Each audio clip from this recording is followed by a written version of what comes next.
Welcome to America's Top Rebbitzins.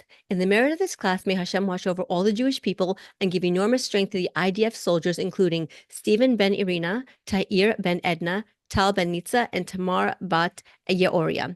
Please click on the subscribe button to subscribe to us on the America's Top Rebbitzins YouTube page, or click follow to follow us on your podcasting app so that you're the first to know when an inspiring new episode is posted. Today, I am genuinely excited to welcome Devorie Kreiman to our podcast. Devorie is an inspirational lecturer, writer on the power of faith, humor, and joy. She's also the author of Even If I'm Not. I want to show everybody this wonderful book. This is what it looks like, Even If I'm Not. This is the story of Devorie's journey through the loss of 4 of her children to a rare disorder, and then the loss of her son Yossi to a scuba diving accident. But although the book tells a sad story, it's much, much more than that. Devorie uses a lot of humor in the telling of her story. She is a fun person, and Yossi was a fun person too. Her story is not just one of sadness. There's humor and also effort, an effort to find light, to laugh, and to enjoy life. And this is the combination that makes the book engaging, authentic, and easy to relate to. I personally read the book, and I'm being honest, I could not put it down. It was really, really inspirational. So thank you, Devorie, so much for being here. Please tell us more about yourself and what you do. Thank you. When I think about what I do, the only thing that really comes to mind is I try. That's really it. I try. I think that kind of sums it up. But what I do for work, I do a lot of book events. The book is Baruch Hashem, doing well. It's a journal of the first year after Yossi died. But like you said, it's an effort and a struggle to come back to myself, to feel my sense of self. Who am I? With children who are not alive anymore, how to relate to others, because what can you possibly say in a conversation with someone else who doesn't know what it's like to lose 5 children? And how to reconnect to Hashem in a way that I feel treasured. So I do a lot of events on that. I'm talking about Emunah and Simcha. I also do workshops on tefillah, particularly on when it's hard to daven on a practical and an emotional level. And now I've started doing a lot of workshops on telling our stories, not as writers, just as people going through this world. How do we tell ourselves and understand for ourselves what it is that we're meant to be doing, and how to accept, you can say, and face whatever it is that our journey looked like. I'm also a writer for Ami. I do a lot of features and writing for Ami magazine. It all comes down to telling stories. So I guess you could say I try and I tell stories. That's beautiful. That's like the best answer. And I love it when you say I try, because I think everybody can relate to that. Like every day you get up, you don't know what's going to be. Sometimes for me personally, sometimes when I get up, I feel like I'm being thrown out of a cannon. You know, like in the circus, like the person who gets thrown out of a cannon. That's what I feel like when I wake up in the morning. I never know what's going to be. So I love that you said that you try. It's so beautiful. And today, we're going to talk about something that's very cathartic and empowering for so many people. We're going to talk about the power of telling your story, like you were saying. And I just want to say, I love personal stories. I think they resonate with so many people. I've interviewed different people, and they all have their own very interesting stories of women who are raising children with rare diseases, stories of women who have converted from being Protestants to Judaism, just all and everything in between. So many different stories. And it really resonates because what you're going through, it's hard. Like you were saying, it's difficult to talk to other people who, a lot of people haven't been in your situation, but there's some women who might have, maybe they didn't lose 5 children. Maybe they lost 1 or 2, especially with the war going on. So there are people out there who can for sure relate to you. Maybe not in the scope, but definitely in the feelings of being a mother who lost their child, for sure.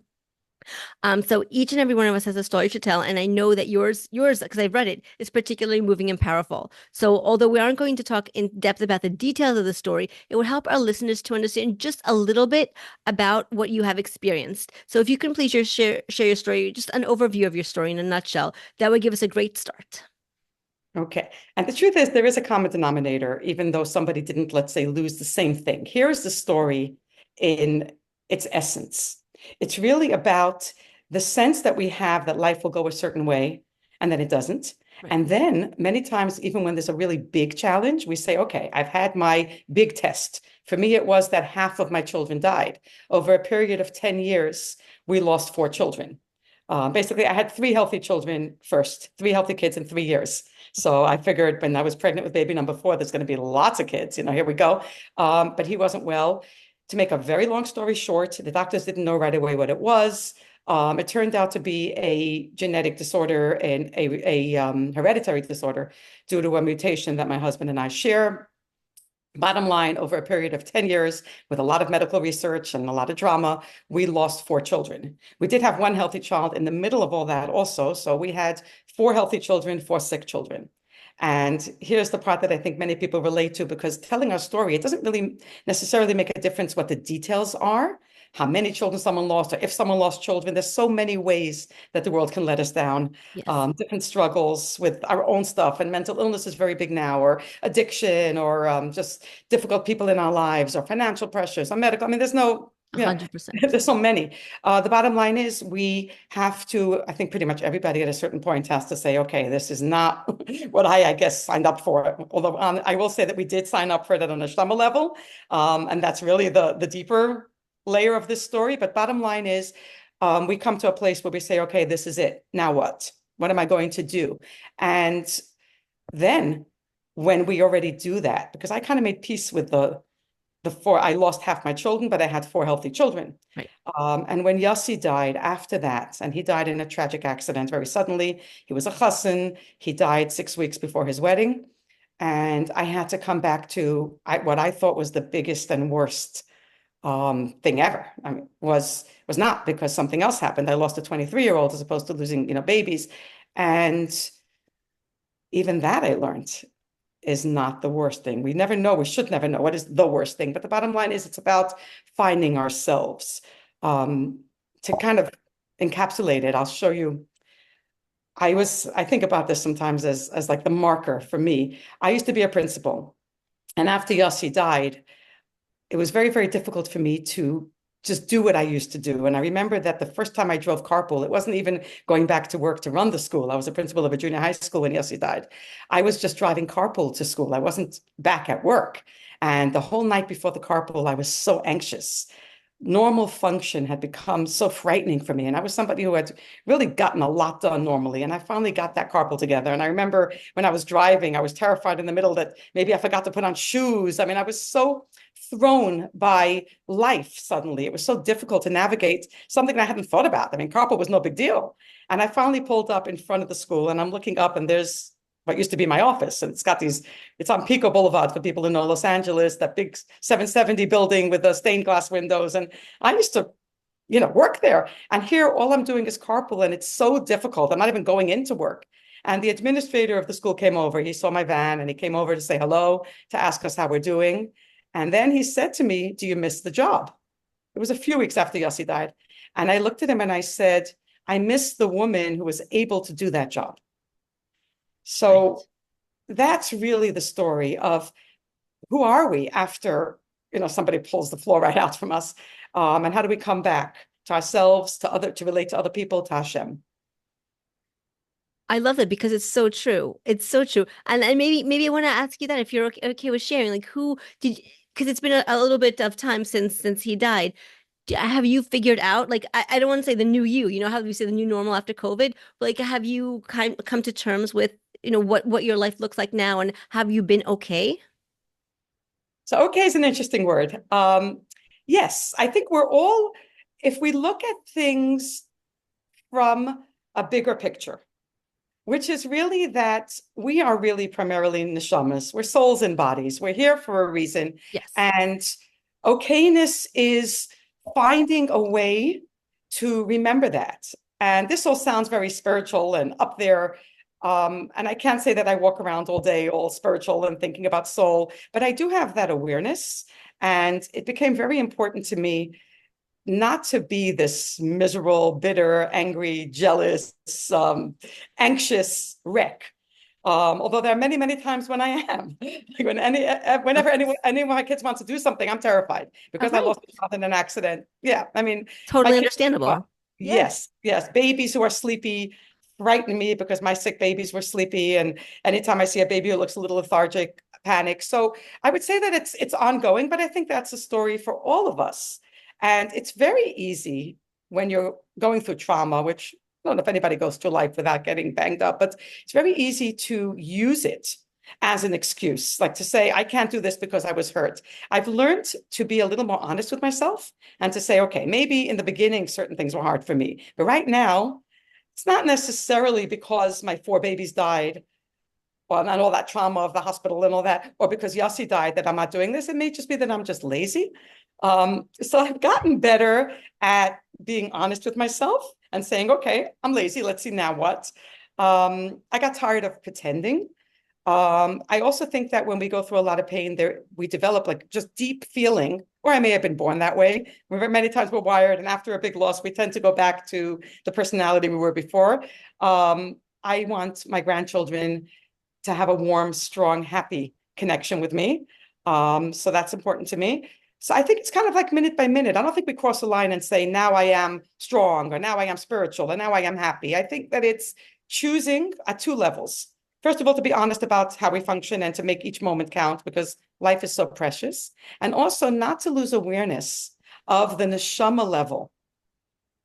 You know, and I teach a lot about that. I teach about what neshamas choose and why we go through certain things. Not that we don't get a specific answer, but there are teachings that can give us some strength. So we don't wander around saying, why are all these things happening? And I can't, because we can look at it from a deeper point of view, which is that this world is really about the work. It's true. It's so true. I mean, it's me speaking on a personal level for my own life. There've been so many things that I've been through. I'm like, why? What's the purpose? You know, painful things, big things, not just little things, like big, big things. And you wonder, like, when is it going to stop? And then it's so funny because my friend was saying to me I think 2 days ago, I saw a very good friend of mine. We were celebrating her birthday with her. And she said to me, you know, Vera, she said, you know, you heal and then you dip again. And then you heal and then you dip again. She said, your life is like this. I said to her, yes, always. Yes, always. I remember, you know, in Hasidus, there's a lot that we can learn from this. So when we talk about the most difficult thing, like people ask me all the time, like, how do you do it? Or what's the hardest thing? It talks about, the Baba Rebbe talks about Adam Arishon. And he's in Gan Eden. It's the first day he was just created. Created, literally, it says, Yitzir Kapov Shalakadosh Baruch Hu. Hashem formed him. And he's brand new. The whole world is brand new. It was 3 hours of instruction he was given. In the ninth hour on Friday afternoon, Hashem said to him, you can eat from anything in the whole world, anything, except for this one, don't eat from the Eitz Hadas, and just for 3 hours.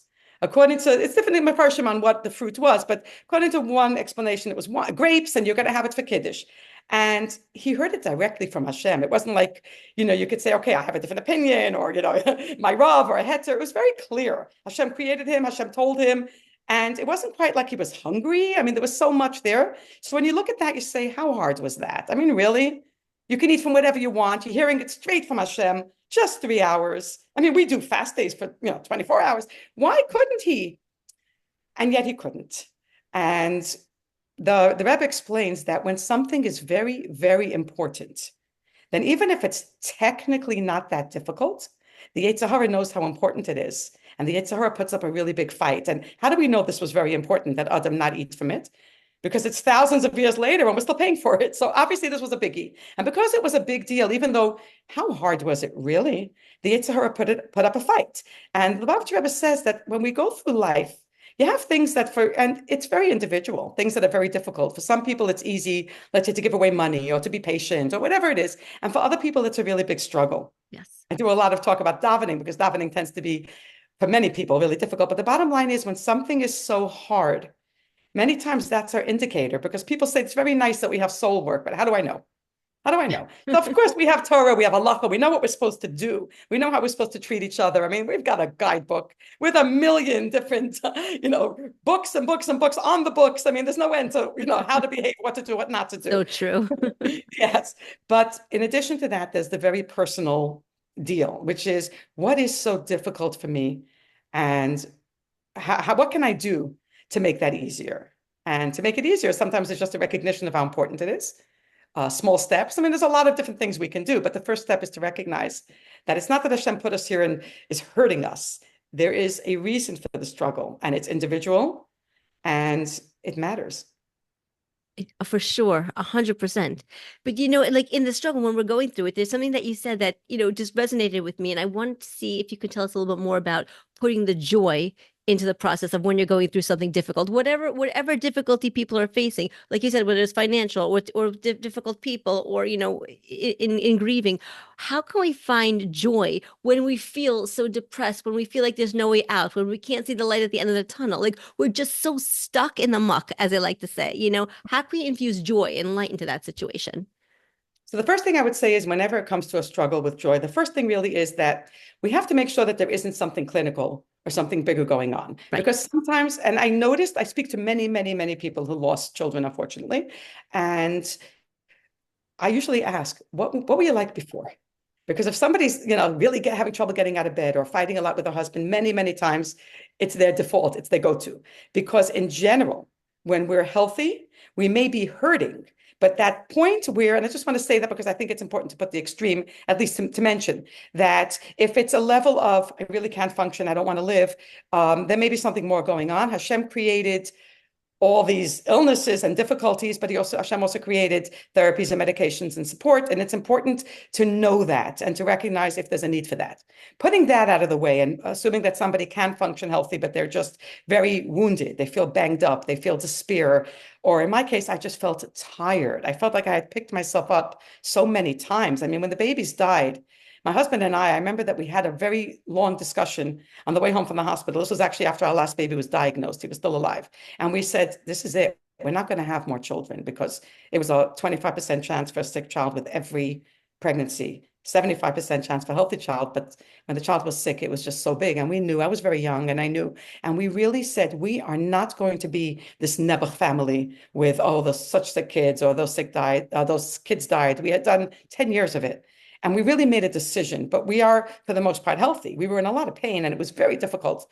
And there was a lot, I don't want to simplify it, but let's say the bigger message that we were telling ourselves and each other was, we're going to find a way. So assuming that somebody is for the most part healthy and able, how do we deal with stuff that we just really, really don't like? We're uncomfortable or we're heartbroken or we're terrified or whatever it is. So I learned the Chesed Lavram, who is Rabbi Avram Azulai. He's one of the main Talmidim of Reb Chaim Vital, who was the main student of the Arizal. He was also the great great grandfather of the Chidah. So he writes in a sefer called Chesed Lavram that when a woman conceives a baby, before the child is actually even in her body, a malach comes along and takes this neshama. And it's only at this point could be, the malach takes this neshama that's going to go into this conception and takes it to a place called Eitzer HaTzlamim. Eitzer HaTzlamim is the treasury of forms. It's kind of, I think of it like a shopping center. And the neshama gets to choose the body. Are you going to be tall or short, ugly or pretty, healthy or handicapped? And the neshama picks all the slamim, the forms, the physical forms that we carry with us when we go through this world. The way we look, how much money we have, how healthy we are. We all have a different one. The neshama chooses it. So why wouldn't the neshama choose everything good? Because the malach explains to the neshama that the world you're about to go into when you get your body is called chaye sha'ah, temporary. The world that comes after that, and after after Ches HaMesim, the world later is Chaye Olam. So choose an outer form, an external situation that will enable you to gain the most in the Chaye Olam. In other words, in the main world, the world that lasts. So choose circumstances that'll bring out in you courage or trust or empathy or patience, whatever it is that we have to work on. Choose those forms that will force you to have that. And neshamas make different choices. And some neshamas choose a little easier life in this world because they don't want to have all those struggles and they'll deal with whatever it is. Other neshamas choose much more deprivation. And some neshamas choose, like this, like that. But the bottom line is that the Chesed Lavram writes that a person should not go around complaining and saying, why is this happening to me? Why do I have a body that does this? I didn't choose this, because the neshama is saying, I did. Wow.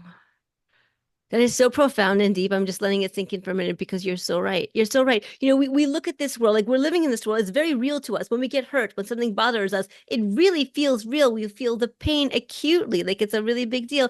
But I love what you said that we're neshamas and bodies. I mean, and it's not a permanent world. This world that we're living in that we think is so real. It's really not. I actually tell my kids from time to time when I can remember this teaching. I'm like, this world is a world of work. Where the work that we do in this world, the mitzvot that we do, the kindness that we do, we get paid. We don't get paid here. We get paid in Olam Haba. I think that they've gotten the picture. I've said it like quite a few times because really we're building. We're here to build for the next world. That said, though, it's very, very important to remember that we're human beings. Yes. And we our go-to, because of who we are, is the physical, the material, is what's in front of us. It's 100%. really, really important to be nice to ourselves. And in this way, maybe we can be nicer to other people too, because we mess up. We like to think of ourselves as, especially when we're religious and or other people like to look at us and say, but what do you mean you're religious? You keep Shabbos, you're davening every day. How could you be jealous or resentful or bitter or so scared all the time? Don't you trust in God? So we need to allow ourselves our humanity and our struggle. Take it slow. We don't have this need to be angels. We're not. We're not. We're human beings in this world, slugging through. Every day that we're alive is another opportunity to try again. If we lose patience in a conversation, we lose patience with a child. It's always harder to be nicer to those close to us than to strangers. Try True. again. I'm still alive. They're still alive. I can always do another take. Hashem knows. If my davening one day was really sloppy and my mind was everywhere, but try again. There's tomorrow. We can always, as long as we're alive, keep doing the work. And it's really important that we not put things into boxes of good or bad. Like people tell it to me many times, I'm this or I'm that. No, we're constantly working. That's why we're here. And during Shiva, somebody came up to me. People were telling stories about my Yossi. So a woman came up to me and she heard the stories. I didn't even know who she is. She didn't know me or Yossi. And she said to me, your son was a tzaddik. And it really rubbed me the wrong way. And I said, no, he used to play his drums too loudly. So I guess he was just mediocre.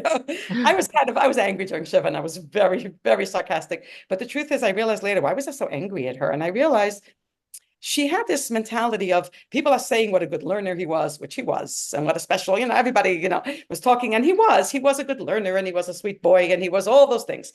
But it's not like because he learned so much and because he was, quote, a good boy, whatever that means, because, we're all nuanced, but how people, classify it.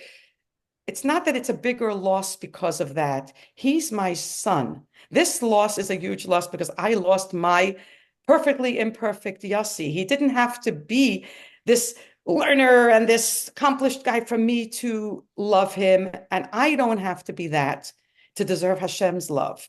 We are sometimes messy. And that's why the book, I think, resonates with a lot of people because it was very real. It's gritty, it's messy. And I have to tell you something that brought this home. The book started as a journal. I started writing the night before the Levaya. I had the fear that I think every bereaved parent has, which is that their child will be forgotten, especially a child that didn't leave children.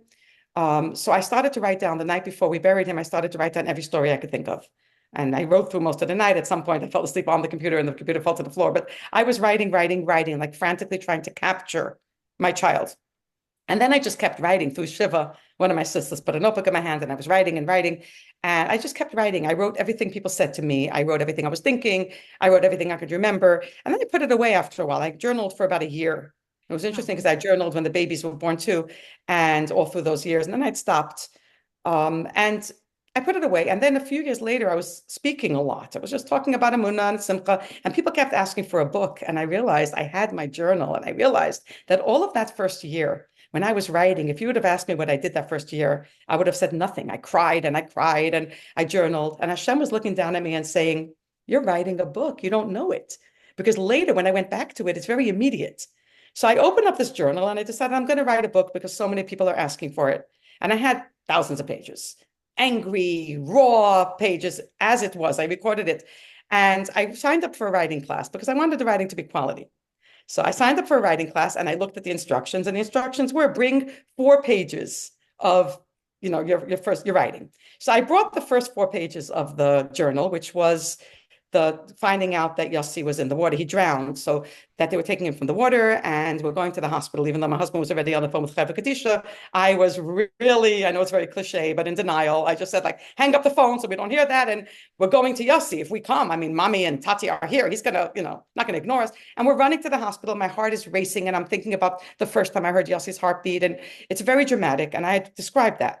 But when I looked before the writing class, I looked at that and I thought, I'm showing up at this class. I'm a religious woman. This is already like about 5 or 6 years later when I started doing this. I have to fix this. I have to add to it. So I started making my journal better.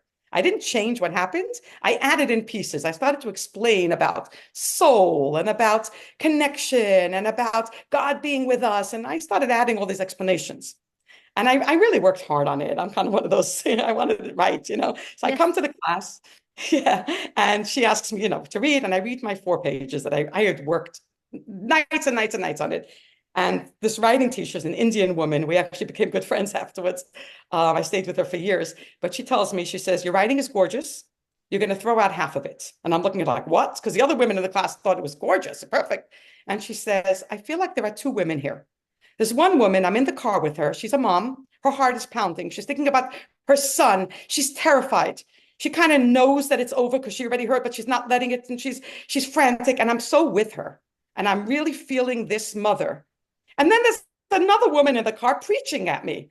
And she says, get her out of the way. So I went back home and I took out everything I had changed. And the book is really what I thought then. And it doesn't make me look all that good. I mean, I was binging in the night. I had one very serious argument with my husband on Yossi's birthday. I wrote about how we actually laughed during the Levaya when we buried Yossi. And I wrote in my book, I want to erase this as I write this, that no, we didn't laugh. But we did, because my daughter from London, who almost missed the Levaya because we were trying to wait for her in the cemetery, she came as soon as she could. She came flying. She left her luggage in the airport. The Hatzalah, ran with her with lights and sirens. She comes and she sees this huge crowd. And we'd been waiting till it was almost the sun was going down for her at least to come to this part of Levaya. So she came right off the plane and we're hugging, me and my 3 daughters. And she sees like so many people and she says to me, Yossi must be loving all this attention. And we laughed, which is insane. But the truth is that laughter and tears, when you talk about being crazed with grief, and I wrote that in the journal. I wrote about how somebody wanted to give me donuts, Hanukkah, for my kids, and he asked me how many children I have. And I lost it on him, like, how dare you ask me that? So I wrote all that crazy. And I had to not clean it up, because when I cleaned it up, it's not authentic. Because at that moment, I was not thinking about God and soul. I was thinking, how dare you ask me how many children I have? Or, when I was binging through the night, I wasn't spiritual. I think it's very important to allow ourselves our stories as they are. And then from there, there's the work. I don't do that anymore. Right. Exactly, because time has passed. But the fact that you were able to tell it the way it is instead of like, making yourself seem in a better light. Like you were really, I read the book and you were really raw. You were really, you were an imperfect human as you are, as you should be, as Hashem created you. You were as you were, as they say. Yeah. And I loved, I mean, I want to show everybody the book. And if you're watching the YouTube version, you can see, even if I'm not, I'll put a link to the book in the show notes. So even if you're listening on Spotify, you could take a look at it as also. But I want to talk for a minute about the writing. I know that you were telling me about how it's important for people to share their stories, and how, just everybody has a story, and just it's important for you, for yourself as a human being, as a woman, to get your story out. And for you, you did it through writing. So I want to ask you, can you please share with us how writing in particular helped you to process all the emotions that you were feeling and everything that you were going through? Like how it helped you like really process that? So I want to say that it's not just about writing, because many people, they say to me, I'm not a writer. Right. It's not about publishing a book. And I think that was one of the brachas. I didn't sit down and say, I'm writing a book, I hope to publish it. I said, I'm journaling. I need to tell my story. I felt very driven to remember Yossi, like frantic for that. And while the process, and I kept with it because I sensed somehow that this is important and I want to honor whatever it is that I'm going through and my family's going through. So I don't think it's so much about writing. I think it's about telling the story, even to ourselves, if that means journaling or telling it to others. But I want to address not so much writing it, because many people hear that and they walk away. I'm not a writer, forget it. I feel that everybody can gain from learning how to tell themselves, forget about the world at this point, tell themselves the real story. So when we talk about healing, I think that there are certain behaviors that we do because it makes us feel safe. For example, and for this I credit Peter Himmelman, who is Bob Dylan's son-in-law and a great guy. He helped me very much. At one point he came to the house and I was showing him what I was writing, and he said something to me. He said, you're editing as you're writing. You're saying to yourself, I can't say this. I'm a religious woman. I can't say that. What will my mother say? I can't say this. My kids have to get married one day. And he said, don't do that. Write as you want to write. I can feel you holding back. And it was very important to be given permission for that, but the guidance for that. And I realized we do that a lot. We want to say something and we're so afraid. We have in our minds the way things should be, and we don't always feel free to capture the nuances. For example, we think like we always have to, let's say, love being moms or give in a certain way or talk to Hashem in a certain way. And when we're not feeling that, instead of saying, okay, here's where I am. Now, how do I go from there? We tamp it down. We say, no, no, no, no, you're not allowed to say that. Or if people knew this about me, they would walk away. Or how dare I say that sometimes I resent my own child or whatever it is. When we shove it down before we give it the space, then we end up uncomfortable and our stories are not our real stories and we know it and we can sense it. So I feel like the first place is to allow ourselves to say, this is what I went through, to ourselves. If you want to share it with the world, that's beautiful too, because I think it's great to tell stories and publish them. I do that in Ami magazine all the time, but this is not about becoming a writer or becoming published or becoming a public speaker. This is about knowing your own story. When I do the workshop, I call it how to tell your story, even just to yourself without getting in your own way, which is, here's what I went through. Here's what I was actually feeling. I mean, how many times, what the first reaction we see somebody crying, people do this all the time. They say, don't cry. Right, right. We say, don't laugh. We tell people don't be angry. What do you mean? If I'm feeling the anger, I need to say, okay, why am I angry? And I'm not saying we should go around raging at everybody, but it's okay to stop for a moment and say, why am I angry? What is this reminding me of? What am I feeling here? Am I acting in an immature way right now? Is this person crossing a line they shouldn't? Stop, go there. Don't jump. And it's very difficult. I remember reading, I think it was Rabbi Dr. Tursky, Olav Shalom, and he writes in one of his books, so this is pretty famous, but he writes how he was running a very, very busy psychiatric unit, and he was running addiction centers, very, very busy, very, very successful man. And he writes that at one point he was really stressed, so he went for some kind of a treatment in a mineral spa. So he went into the bath and it was very relaxing and he loved it, and warm water and bubbles. And after a few minutes, he got up and he went to the attendant. He said, that was very nice. Now what's next? And the attendant said to him, no, you have to stay there for 30 minutes. You only did less than 5 minutes. You got 25 more minutes. And he says, what do you mean? I'm done. He said, no. And if you don't go back in, you can't continue. So he went back in and he says it was the most difficult and horrible experience. He says he realized that whenever we say we're relaxing, we're really many times escaping. We're listening to music, we're watching movies, we're eating, we're whatever people do, shopping, whatever we do not to feel. And we say, oh, I'm relaxing, I'm with myself. No, we're not.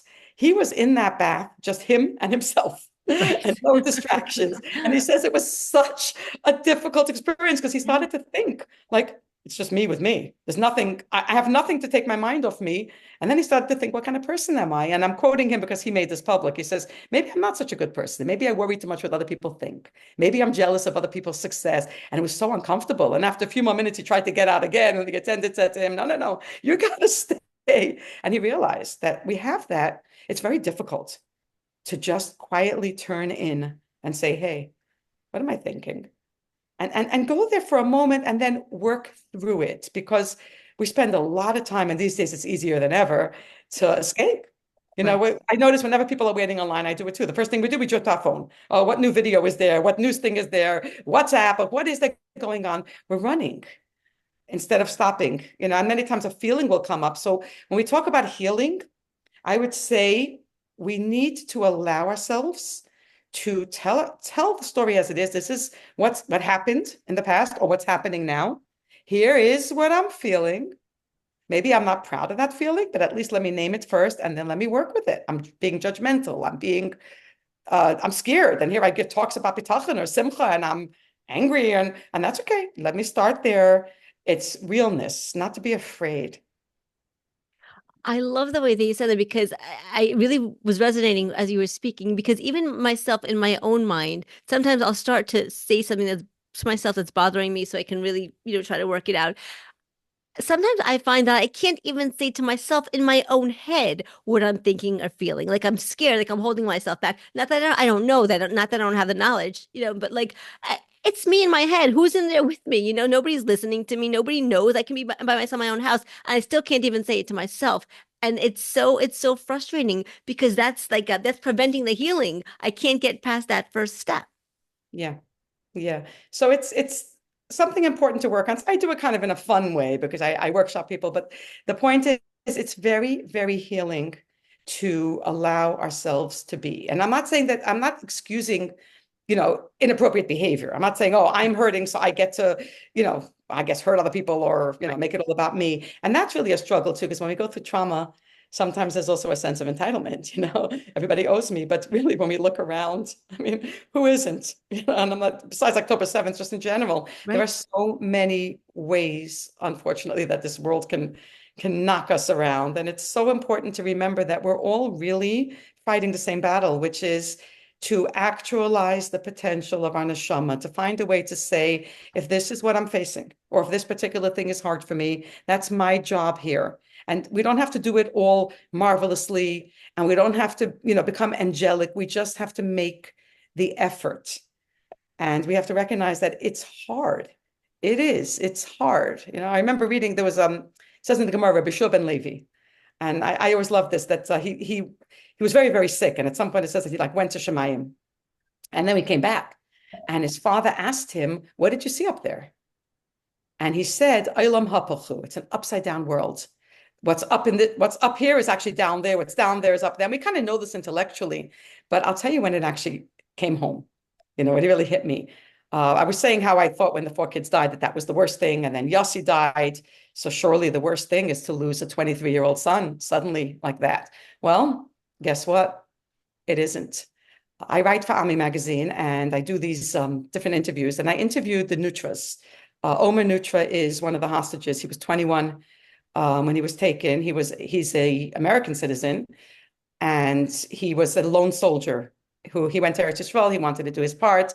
It's an American family with a very strong love to Israel, and his parents are traveling and bringing this to everybody's attention. I think they spoke at the Democratic National Convention. They're out there reminding people about Omer, who was such a lovely, lovely young man. And the last time Omer was seen was on October 7th. He was in one of the tanks. He was actually a tank commander. And there's a video of actually put out by Hamas where they blow up one of the tanks and some of the soldiers got out. Omer was seen standing outside the tank, so they know he survived. And that's the last that they've seen of him. So I did the interview with his parents, lovely, lovely people. And after the interview, I usually write up the story, and I'm trying to write and I can't. I'm so emotional. I can't even see the screen. So I told my husband, I said, I need to go to Yossi's grave. And I didn't even know why. Something was just, I felt like I just need to go to Yossi. So we drove, it's about 35 minutes. My husband went with me. We went to Yossi, and I stood by Yossi's grave, and I realized I know what I want here. And I said to Hashem, I said, thank you. Thank you that Yossi died relatively quickly. Thank you that we knew right away that he died. Thank you that he was buried, becovered with our entire community. And then it hit me, Olam hapoch, like here I am, a mother standing by the grave of a 23-year-old who died, thinking it was the worst and recognizing, no, it's not. This world has a way of showing us we don't know anything, And we're all the same in that way. We don't have the power really to control, necessarily what happens to us. I mean, we have to take whatever precautions we can take. We have to do the best we can, but we all, at one point or another, recognize Hashem is in charge. This is not the main world, which is a very good thing, because believe me, it's really an olam hapach. It's so upside down. And we're all doing the same work. We're not that different. It's not like, oh, she's a bereaved mom and she lost 5 kids. She's in a different category. We're all kind of trying to gain our footing while the world keeps flipping around us. And we're all trying to remind ourselves that Hashem is here with us. Hashem loves us. Our neshama is doing the work that it needs to do. We are, as bodies, neshamas in bodies, we are trying our best, and our circumstances are not mistakes. I love that. Our circumstances are not mistakes. I love that. Wow. It's all on purpose. It's all on purpose from Hashem. It's all given to us from Hashem. It's so beautiful. And actually, speaking to Hashem, I know that during your grieving process, in addition to writing, you davened, you prayed. And I understand that prayer didn't always come easily to you during this time. And I know that many people also feel this way too when they're going through a difficult time. And, when we most need to turn to God for comfort, we find it the hardest to connect to Him. So I was Yeah. wondering why that is. Why was it so difficult to pray, when you felt heartbroken? And what can we do when it's difficult to pray? Yeah, davening is a big one. So when I was teaching 10th grade, I was teaching Karbanis, and we talked a lot about tefillah. And my students were sharing with me things like, I'm a bad Jew because I don't like davening. In fact, I really, really hate it. And I related to that. It's hard for me to open a siddur. Taught me to, quote, make the time. It sounds horrible to say that because every minute is a gift from Hashem and we're all I to make the time. But let's be honest, it's hard for me to clear the 40 minutes to an hour that it takes to do it properly. It's hard for me to concentrate once I start. It's hard. So I really thought about it. And Hasidus teaches us that if it's difficult for you to daven, it's actually good news. It means that your Yetzer Hara is feeling very threatened, kind of like what we said with Adam Arishan. When there's something really important, your Yetzer Hara feels, if she davens well, wow, what great things will be accomplished. So it puts up a real battle, and that's the fight that we go into, because if we do it daven properly, and I think when we talk about it being hard to daven, there's the practical part, which is make the time and try to concentrate. And there's so many, I do a davening workshop on this, on the practicals of how to make davening easier and what to do with the translations. But there's a deeper level, which is to welcome the struggle and to recognize that the struggle is very real. The part that's difficult is we have to believe, we have to trust. And I think this is the part that's hardest for many people. We have to really trust. I'm not sure if that phone is on your end or mine, but it doesn't matter. We have to really trust that if I say these words this minute, it will make a difference. Because we're seeing everything so physically, it's difficult to lean into that. So I wrote a poem for my students called My Beast and My Flame, because Karbanis is all about the beast, the animal, and davening is the same thing. My nefesh habahamis, which wants to think about food or another hour of sleep or videos I want to watch or shopping or whatever it is, even exercise or whatever it is, or even earning a living, whatever it is, even things that are, quote, good and important, my animal wants to go there. And my flame wants the opportunity to say these holy words, to connect. So, and they're both there. So if we struggle with davening, it just tells us.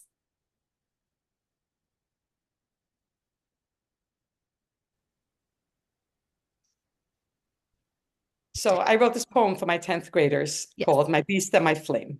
And the beast and the flame really sums up the whole Karbanas davening thing. The beast is the part of us like Yetzer Hara, the part that I want to eat, or I want to watch a movie, or I want to sleep, or I want to exercise, or I want to work, or I want to shop, whatever it is that pulls us to this world. And the flame is a part of us that, we get uplifted, we daven, we connect to Hashem, we recognize that this is spiritual, we're feeding our soul.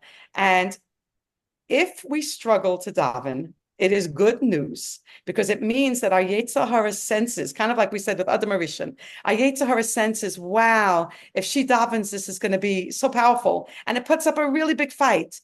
And so I wrote this poem for my 10th graders because they were saying things like, I'm a bad Jew. I really, really don't like davening. And I was thinking, well, I'm a lot older than you. And for me, it's hard to, like I said, to make the time. When I'm thinking, who am I to make the time? Hashem gives us a gift every day. And I'm saying I'm going to give you back, 40 minutes, an hour, but it's difficult. And to concentrate when we daven and to accept that every word matters.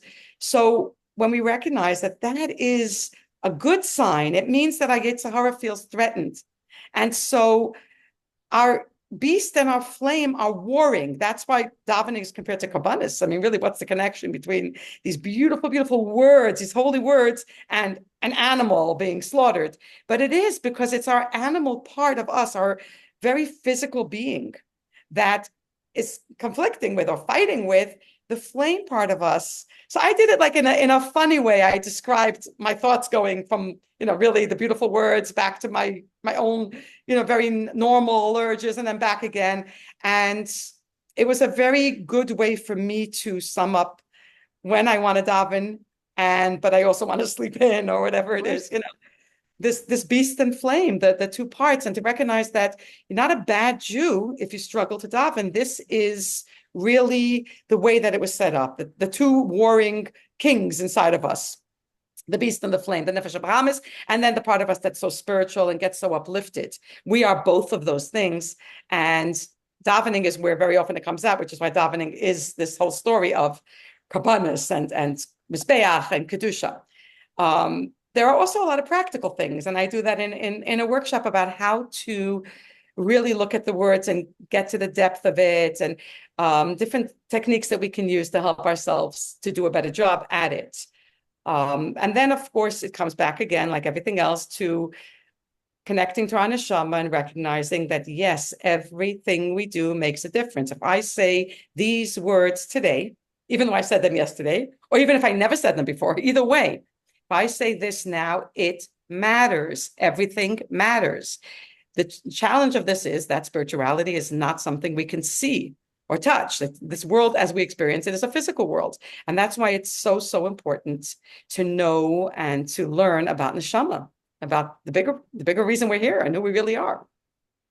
It's so important. And I love that. I love that, you have the understanding. Like you're not coming from a holier than thou place. Like we only daven, and you're not coming from some kind of lofty neshama only place. And you're recognizing that we're also humans with a body, and the body has its own needs, and the body pulls down. And I like that analogy that you said, like the two warring kings inside of us, the beast and the flame. The beast wants to pull us down and has those animalistic needs, and the flame, of course, and neshama wants to lift us up and to bring us closer to Hashem. So I love that. I love it. And it's about balancing. It's about balancing the beast and the flame. So beautiful.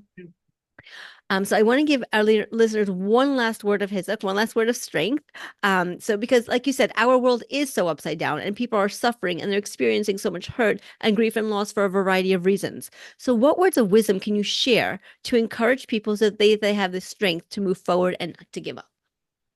So when we talk about trust in Hashem, it's not just some kind of an abstract concept. It's very, very real. We have a staple called Hayom Yom. It's the day to day. It's written by the previous Chabad Rebbe, and every single day is always going to be on that Hebrew date will be that message of that day. The day that Yossi died, it's Chav Ches Cheshvan, it's the 28th of Cheshvan.